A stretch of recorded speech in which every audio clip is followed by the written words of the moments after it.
All right, I'm Nichole Berlie, live in Chicago. We've been listening in as President Trump was taking questions from reporters after signing an executive order easing the restrictions on marijuana, which will open it up for more medical research. The president emphasizing this move will not legalize marijuana on the federal level. Let's get out to NewsNation's Kelly Meyer, who's live for us at the White House with more.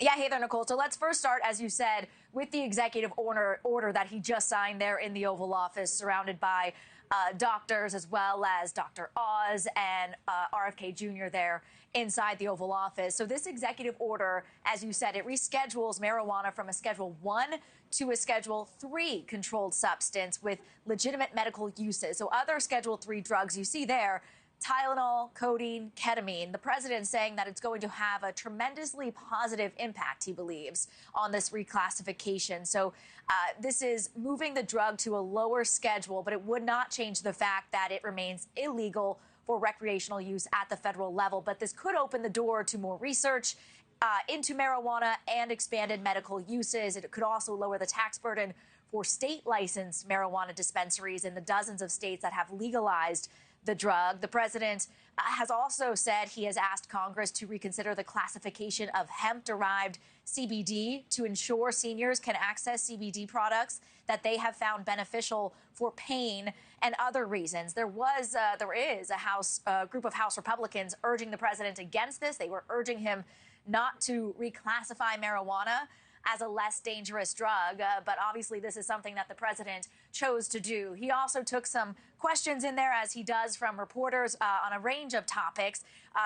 They started with Obamacare subsidies expiring. He talked about how he wants people to buy their own health care, much better health care than they get from what he calls the Unaffordable Care Act. He was also asked about Fed share, how many people he is talking with for his replacement for the Fed share. He says he's talking to 3 or 4 candidates. Every one of them would be a great choice. He also was talking about those warrior dividend checks, those bonus checks going out for Christmas for U.S. service members. He says we've had a military that, in my opinion, by other presidents, was not treated that well. And he says because of tariffs, we're bringing in billions of dollars. He was also asked about that news today that the board at the Kennedy Center voted to rename the Kennedy Center the Trump Kennedy Center. He said that is a great honor.